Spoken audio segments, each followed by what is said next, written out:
का नीले ड्रम का जुगाड़। कितनी गर्मी लग रही है, ऊपर से इस चूल्हे के धुआं से और दम घुटता जा रहा है। पूनम अपने छोटे से घर में मिट्टी के चूल्हे के पास बैठी गर्मी से बहुत परेशान हो रही। तभी घर में उसके बूढ़े सास ससुर मदन और जानकी आते हैं तो दोनों धुएं के कारण खांसने लगते हैं। अरे बहू, ये धुआं इतना कैसे फैल गया? अरे यहाँ तो दम घुट रहा है मेरा।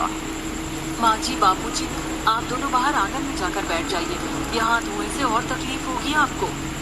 दोनों घर के आंगन में आकर बैठ जाते हैं। बाहर आंगन में मदन की बेटी कविता बर्तन धो रही थी। पता नहीं कब ये गर्मी का कहर हम गरीबों का पीछा छोड़ेगा। माँ, जब तक खाने की व्यवस्था नहीं हो जाती आप दोनों बाहर ही बैठिए। बिटिया, यहाँ भी तो गर्मी से दम घुट रहा है। पूनम का घर अंदर से एक कमरे का छोटा सा घर है, जहाँ केवल एक चारपाई, मिट्टी का चूल्हा, एक पुराना टेबल फैन और कुछ ही मिट्टी के बर्तन। गर्मी का मौसम चल रहा था। कड़ाके की गर्मी से पूनम का शरीर पसीना पसीना हो चुका था। थोड़े समय बाद खाना बनकर तैयार हो जाता है तो सब घर में आते हैं। कविता, बच्चे कहाँ हैं? बाहर खेल रहे होंगे कहीं वो। बाहर इतनी गर्मी है, ये बच्चे भी ना मेरी एक नहीं सुनते। अगर रोज रोज वो बाहर धूप में खेलते रहेंगे तो वो बीमार हो जाएंगे। क्या हो गया इस पंखे को? चालू होने के बाद भी ये हवा नहीं दे रहा। गर्मी के मारे दम घुटने लगा है। माँ, ये पंखा बहुत पुराना हो चुका है, इसलिए इसकी हवा नहीं आ रही। बहू, तू खाना जल्दी बना दिया करना। तेरे खाना बनाने के चक्कर में पूरे घर में धुआं हो जाता है और फिर हमें काफी समय तक बाहर धूप में ही बैठना पड़ता है। बापूजी, हमारे पास एक ही चूल्हा है। पहले मैं सब्जी बनाती हूँ, फिर रोटियाँ बनाती हूँ।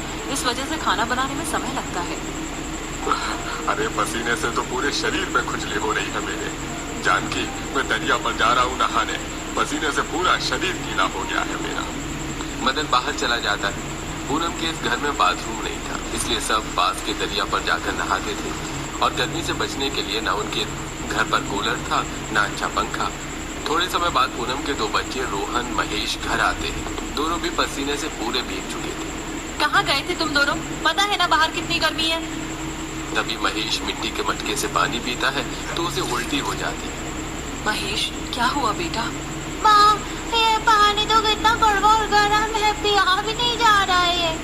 बेटा, ये काफी पुराना हो गया है ना, तो गर्मी के कारण इसमें बदबू फैल गई है। पीने का पानी महीनों गिनती नहीं आ रहा। गर्मी का मौसम आया नहीं कि मीठे पानी नल में आना ही बंद हो जाते हैं।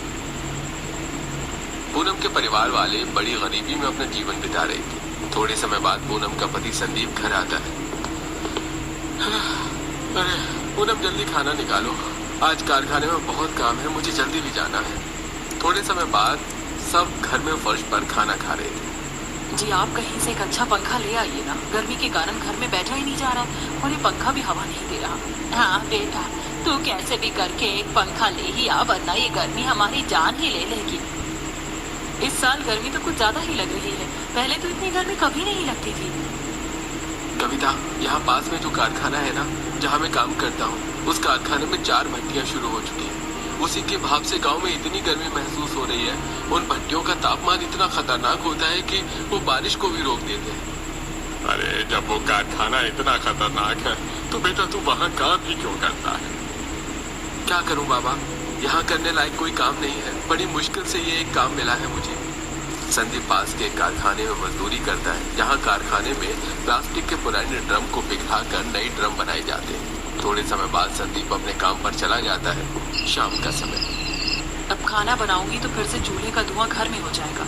एक काम करती हूँ, मैं एक और मिट्टी का चूल्हा बनाकर इस चूल्हे के साथ उसे जोड़ देती हूँ। फिर एक चूल्हे पर मैं सब्जी बनाने रख दूंगी और दूसरे पर रोटियां बनाती जाऊंगी। इससे खाना जल्दी भी बन जाएगा और किसी को ज्यादा देर तक बाहर भी नहीं बैठना पड़ेगा। तभी पूनम एक और मिट्टी का चूल्हा बनाती है और उसे अपने चूल्हे के साथ चिपका कर दोनों चूल्हों पर एक साथ खाना बनाती है। रात का समय। संदीप अपने साथ एक नीला प्लास्टिक का ड्रम लेकर घर आता है। आप ये ड्रम क्यों लेकर आए हो जी? ये थोड़ा खराब हो चुका है तो कारखाने वाले से फेंक रहे थे, मैं इसे घर ले आया। सोचा अपने किसी काम आ जाए, ये राशन या कोई सामान रखने के लिए। हम गरीबों के घर कहाँ इतना राशन होता है जी कि हम उसे इस ड्रम में रख सके। कोई नहीं, हमारे कुछ तो काम आएगा ये। संदीप की आमदनी बहुत कम थी, जिसमें उसके परिवार वाले बड़ी गरीबी में पेट कूट काट कर अपना जीवन बिता रहे थे। रात का समय, सब घर में फर्श में सोए हुए थे। यहाँ तो गर्मी से नींद ही नहीं आ रही है। गर्मी के कारण किसी को भी नींद नहीं आ रही। तभी जिस चारपाई पर मदन और जानकी सोए हुए थे, उसका एक पहिया कमजोर होने की वजह से टूट जाता है। अरे अब इसका ही टूटना बाकी था। पापा, आप दोनों यहाँ नीचे आकर सो जाइए। अब बिना कूलर के और पंखे के इस गर्मी भरे मौसम में कोई भी चैन की नींद नहीं सो पाता। अगले दिन संदीप अपने काम पर चला जाता है और कविता अपनी क्लास चली जाती है। कविता इलेक्ट्रिक कोर्स सीख रही है। माँ जी, आप बच्चों का ध्यान रखना, मैं जंगल से लकड़ियाँ लेकर आती हूँ। घर में लकड़ियाँ खत्म हो चुकी हैं। पूनम बाहर चली जाती है। तभी दोनों बच्चे उस नीले ड्रम को नीचे गिराकर उसके अंदर घुसकर खेलने लगते हैं। उसे धकेल कर घुमाते जाते हैं। अरे बच्चों, लग जाएगा तुम्हें। कितना मजा आ रहा है। अब मेरी बारी है भैया। तभी महेश ड्रम के अंदर घुस जाता है और रोहन उस ड्रम को लौटाने लगता है। ये बच्चे भी ना बड़े शैतान हो गए हैं। चलिए जी, हम बाहर जाकर पेड़ की छांव में खुली हवा में बैठते हैं। थोड़े समय बाद पूनम लकड़ियां लेकर घर आती है तो बाहर आंगन में उसके सास ससुर एक पेड़ के नीचे बैठे हैं और जानकी गीली मिट्टी के ऊपर लेटी हुई थी। अरे माँ जी, आप यहाँ जमीन पर गीली मिट्टी पर क्यों लेट गए? अरे बहू, घर में तो गर्मी के मारे लेटा नहीं जा रहा और यहाँ जमीन भी गर्म थी तो मैंने थोड़ा यहाँ पानी डाल दिया और इसी गीली मिट्टी पर लेट गई। इससे थोड़ी ठंडक तो मिल रही है मुझे। क्या माँ जी, आप भी? पूनम घर में आती है तो दोनों बच्चे ड्रम से खेल रहे हैं। ये घर में कोई नई चीज आई नहीं कि इनकी शैतानी शुरू हो जाती है। पूनम दोनों बच्चों को बाहर भेज देती है। पसीने से तो पूरा शरीर गीला हो गया मेरा। इस समय नदी पर जाकर नहाना ठीक नहीं रहेगा। अंधेरा होने दो, मैं तब चली जाऊंगी वहाँ नहाने। तब तक घर की सफाई कर लेती हूँ। पूनम घर की सफाई करने में लग जाती है। कुछ दिन बाद अब गर्मी में फर्श पर सोने से मदन और जानकी की पीठ पर लाल दाग हो चुके थे जो उन्हें बहुत तकलीफ दे रहे थे। रात का समय, सब घर में थे। नहीं, मैं यहाँ नहीं सोऊंगी। फर्श पर इतनी गर्म भाप लग रही है कि पूरी पीठ लाल हो गई है मेरी। माँ, मेरे पास जैसे ही पैसे आएंगे मैं आपके लिए दूसरी चारपाई ले आऊंगा, पर तब तक तो आप सो जाइए। नहीं, इस गर्मी में तू ही सो, मैं बाहर जाकर बैठती हूँ। मुझे नहीं मरना इस गर्मी में। जानकी बाहर चली जाती है। जी माँ जी को चारपाई के सिवाय नींद नहीं आती। मैं कहाँ से लाऊं नई चारपाई पूनम? जो पैसे मिले थे उसमें राशन और बिजली का बिल आ गया। अब तुम भी जानती हो कि मेरी कमाई कितनी कम है। कम आमदनी के चलते संदीप अपने परिवार की किसी भी जरूरत को पूरा नहीं कर पा रहा था। अगले दिन पूनम घर में सफाई कर रही थी, तभी सबकी नजर उस नीले ड्रम पर पड़ती। अगर मैं इस ड्रम से माँ जी के लिए बेड बनाऊं तो एक काम करके मैं इस ड्रम को 2 हिस्सों में काट देती हूँ। तभी पूनम 5 रुपए का एक प्लेट लेकर आती है और उसकी सहायता से उस प्लास्टिक के ड्रम को खड़ा बीच में से काट कर उसके 2 हिस्से कर देती। अब दोनों ही हिस्से नाव की तरह दिख रहे थे। अब इन दोनों को घर के एक कोने में आसपास रख देती हूँ और इनके अंदर मिट्टी भर देती हूँ। पूनम दोनों हिस्सों को घर के एक कोने में आसपास रख देती और उनके नीचे चारों ओर से ईंटों के सपोर्ट दे देती ताकि दोनों अपनी जगह से हिले डुले नहीं। तभी पूनम बाहर आकर आंगन में मिट्टी लेकर घर के अंदर आती है और अब बार बार पूनम को मिट्टी ले जाते देखकर बाहर बैठे मदन जानकी दंग रह जाते। अरे बहू, तू ये मिट्टी घर के अंदर क्यों ले जा रही है? माँ जी, मैं आपके लिए एक चीज बना रही हूँ। पूनम अंदर चली जाती है। बहू, क्या चीज बना रही है? पता नहीं, चलिए देखते हैं। दोनों घर में आते हैं तो पूनम ने दोनों ड्रम के टुकड़ों को मिट्टी से पूरा भर दिया था और उसने मिट्टी को भी बराबर लेवल में दबाकर सही कर दिया था। बहू, ये क्या कर रही है तुम? माँ जी, मैं आपके लिए बेड बना रही हूँ। तभी पूनम दोनों ड्रम के टुकड़ों को मिट्टी के अंदर थोड़ा थोड़ा पानी डालकर उस मिट्टी को थोड़ा गीला कर देती है और उस मिट्टी के ऊपर अनाज की बोरियां डालती है और उन पर भी थोड़ा थोड़ा पानी छिड़क कर उन्हें भी गीला कर देती है। अरे बहू, ये क्या कर रही है तू? भला ये कैसा बेड है? 1 मिनट माँ जी। तभी पूनम उन बोरियों पर 2 बड़ी पन्नियां डालकर उन पर 2 चादरें बिछा देती है। माँ जी, बापू जी, अब आप दोनों इन दोनों बेड पर लेट जाइए। ये कैसे बेड बनाए हैं तूने बहू? भला ऐसे बेड कहाँ होते हैं? दोनों ड्रम के बने उन दोनों बेड पर लेट जाते हैं। अरे इस पर तो कितना ठंडा लग रहा है। ये चादर तो बर्फ की तरह ठंडी हो गई। हाँ, ये तो बहुत ठंडा लग रहा है। बहू, कैसे किया तूने ये? माँ जी, ये है ठंडक देने वाला नया जुगाड़ू बेड।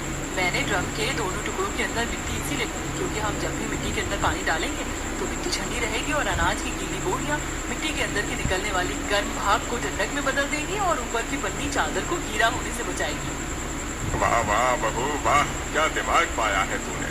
अरे तूने तो सोने के लिए बेड भी बना दिया और गर्मी से बचने की राहत भी बना दी। दोनों पूनम की बहुत तारीफ करते हैं। शाम का समय था, जब सब घर आते हैं तो वो सब पूनम की इस कारीगरी से बहुत खुश होते हैं। रात का समय, सब घर में सोए हुए थे और मदन जानकी अपने उस ड्रम के बेड पर लेटे थे। इतने दिनों बाद आज मैं चैन की नींद सो पाऊंगा।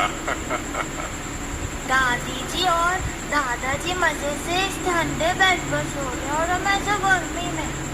बेटा, माँ जी बापूजी बुजुर्ग हैं, उन्हें गर्मी से तकलीफ हो रही है ना, इसलिए इस बेड पर वो सो रहे हैं। बहू, यहाँ बहुत सी जगह है, आ जाओ बच्चों, तुम दोनों भी हमारे पास आकर सो जाओ। दोनों बच्चे मदन जानकी के पास उस ड्रम वाले बेड पर सो जाते हैं। अब मिट्टी की ठंडक से चारों मजे की नींद सो पाते हैं। अब इसी तरह दिन प्रतिदिन बीतने लगे, पर गर्मी के कारण घर में सबका बुरा हाल हो रहा था। एक शाम, पूनम, ये लो 1500 रुपए, घर का राशन ले आना। अब बाकी पैसों में माँ जी बाबूजी की दवाई ले आता हूँ और बिजली का बिल भरकर थोड़े पैसे कविता को क्लास की फीस दे देता हूँ। राशन तो है नहीं, मैं अभी ही जाकर राशन ले आती हूँ। पूनम मार्केट से एक दुकान पर आकर राशन लेने लगती। काश कि हमारे पास कुछ पैसे होते तो हम भी एक कूलर ले आते थे, जो मेरे परिवार को गर्मी से तो बचाता था। तभी पूनम की नजर सामने एक कबाड़ की दुकान पर पड़ती है, जहाँ कूलर की एक मोटर, पंखा और एक पानी की मोटर पड़ी हुई थी। ये देखकर पूनम उस कबाड़ वाले के पास जाती। भाई साहब, ये मोटर चालू है क्या? पता नहीं बहन जी, ये तो कबाड़ है, इसे तो हम जलाकर पिघला देते हैं। अगर ये मोटर चालू हुई तो मैं इससे कूलर बना सकती हूँ। भाई साहब, क्या आप ये मोटर, पंखा और पानी की मोटर मुझे दे सकते हो? ठीक है, 300 रुपए दे दो और ले जाओ। पूनम कबाड़ वाले से वो सारा सामान और राशन लेकर घर आ जाती है। पूनम, तुम ये कबाड़ क्यों लेकर आई हो? आपको पता है, मेरे मायके में हमारा एक पड़ोसी है जो नए कूलर बनाता है। मैं हमेशा उसे कूलर बनाते देखती थी। अब उसका देखा देखी मुझे भी पता है कि कूलर कैसे बनाते हैं, तो मैं सोच रही हूँ कि हम भी ड्रम का एक कूलर बनाते हैं। भाभी, ड्रम से कैसे कूलर बन पाएगा? बनेगा कविता। संदीप जी, आप ना बस मुझे एक ड्रम लाकर दे दीजिए। पूनम, कारखाने का मालिक अब पैसों में देगा मुझे ड्रम। खराब ड्रम इस बार बार नहीं आते। जी, आप कैसे भी करके ले आइए ना एक ड्रम। मैं चाहती हूँ कि हमें भी गर्मी से बचने के लिए कूलर मिल जाए। ठीक है, मैं कल ले आऊंगा। अगले दिन दोपहर में संदीप एक ड्रम लाकर पूनम को देता है, तो पूनम उस ड्रम को सामने गोल आकार का छेद करती है और आजू बाजू 2 बड़े चौकून छेद करती है। और जैसे उसने उस आदमी को कूलर बनाते हुए देखा था, वो वैसे ही उस ड्रम के अंदर मोटर और पंखे को फिट कर देती है। कविता, तुम्हें तो इलेक्ट्रिक काम आता है ना, तुम इसकी वायरिंग कर दोगी? ठीक है भाभी। कूलर का ढांचा बनकर तैयार था। तभी कविता उसमें वायरिंग करती है और उस मोटर को ऑन करके देखती है तो मोटर चालू हो जाती है। अरे वाह, ये मोटर तो चालू है। भाभी, अब पानी तो हम इसमें डाल देंगे, पर आप इन सड़कों पर लगाने के लिए घास कहाँ से लाएंगी? अरे हाँ, घास लाने के लिए तो हमारे पास पैसे ही नहीं है। संदीप को कारखाने से पैसे भी अब अगले महीने ही मिलेंगे। एक काम करते हैं, जंगल में तो बहुत सी सूखी घास होगी, हम तब तक वही घास ले आते हैं। तभी पूनम जंगल से थोड़ी सूखी घास लाती है और दोनों सड़कों पर घास और अनाज की बोरियां लगा देती है। रात का समय, पूनम का ड्रम कूलर बनकर तैयार था और वो सबको काफी ठंडी हवा भी दे रहा था। अरे वाह, इस कूलर की तो कितनी अच्छी हवा आ रही है। पूनम, तुम तो कमाल हो यार, कहाँ से लाती हो तुम ऐसे जुगाड़? अपने जुगाड़ से हजारों रुपए का कूलर हमने 500 रुपए में बना लिया। माँ, जब आप ये चीजें बना रहे हो तो हमारे लिए फ्रिज भी बना दीजिए ना, इतनी गर्मी में गर्म पानी नहीं पिया जाता हमसे। हाँ हाँ बहू, बात तो सही है रोहन की, गर्म पानी सच में पिया नहीं जा रहा। पर माँ जी, फ्रिज बनाना मुझे नहीं आता। मुझे आता है भाभी, हम कबाड़ से पुराने फ्रिज का सामान ले आएंगे, आप बस ड्रम से फ्रिज का ढांचा बना देना, बाकी काम मैं कर लूंगी। कुछ दिन बाद संदीप किसी से कर्ज लेकर पुराने फ्रिज का सामान और एक ड्रम लेकर आता है, जिसके बाद कुछ दिनों की मेहनत से कविता और पूनम उस ड्रम का एक फ्रिज बना लेते हैं, जिसके बाद उन्हें ठंडा पानी पीने का सुख प्राप्त हो जाता है। एक शाम, भाभी, 4 दिन से मैंने नहाया नहीं, चलिए ना हम दरिया पर जाकर नहा कर आते हैं। हाँ, मैंने भी 2 दिन से नहाया नहीं, चलो नहा कर आते हैं। दोनों बाहर आते हैं तो थोड़ा अंधेरा हो चुका था। तभी दोनों दरिया पर आकर नहाने लगते हैं। तभी गांव के कुछ छिछोरे लड़के उन्हें देखने लगते हैं तो कविता की नजर उन पर पड़ जाती है। भाभी कुछ लड़के हमें देख रहे हैं। कहाँ? वहाँ पेड़ के पीछे। पूनम उन लड़कों को देखती है। चलो कविता हम घर चलते हैं। दोनों घर आकर मदन और संदीप को सारी बात बताते हैं। क्या? कौन था वो बदमाश? मैं उन्हें जिंदा नहीं छोड़ूंगा। छोड़िए ना संदीप जी, क्यों उन बदमाशों के मुंह लंडा? मैं कब से कह रही हूँ कि घर में एक बाथरूम बना लो, ऐसे नदी पर जाकर नहाना अच्छी बात नहीं है। मैं भी कब से यही सोच रहा हूँ माँ, पर मेरे पास पैसे ही नहीं जम पा रहे। तभी पूनम की नजर ड्रम के टूटे हुए टुकड़ों पर पड़ती है। संदीप जी, हम घर के एक कोने में ड्रम से एक बाथरूम बना लेते हैं ना। वो कैसे? हम ड्रम का प्लास्टिक बड़े बड़े साइज में काटेंगे और उन्हें गर्म करके पतला दीवार की तरह शेप देंगे और घर के कोने में उन्हें लगाकर एक बाथरूम बना लेंगे। हाँ, उपाय तो तुम्हारा बढ़िया है, चलो कोशिश करके देखते हैं। अगले दिन संदीप 4-5 ड्रम लेकर आता है और सब उसे काट कर गर्म करते हैं और उन्हें चपटा करके गर्म से चिपका कर बड़े बड़ी दीवार की तरह 2 ढांचे बना लेते हैं। प्लास्टिक की दीवारें तो बन गई, चलिए अब इन्हें घर के कोने में लगा देते हैं। तभी सब उन बड़ी प्लास्टिक की शीट को दीवार के कोनों पर कील से ठोककर लगा देते हैं, जिसके बाद घर के कोने में एक छोटा सा बाथरूम बन जाता है। जिसके बाद अब सब अपने उस नए बाथरूम में नहाने लगे। इसी तरह पूनम ड्रम के प्लास्टिक से छोटी रसोई भी बना लेती है और एक शाम अगर इंसान कोशिश करे तो वो कबाड़ से काफी अच्छी चीजें बना सकता है। कभी सोचे भी नहीं थे हमने कि बेकार से ड्रम आज हमारी इतनी जरूरतों के काम आएंगे। कविता अब तक आई क्यों नहीं माँ? हाँ, आज तो आने में उसे बहुत देर हो गई। तभी कविता घर आती है। माँ, बाबा, भाभी क्या हुआ कविता?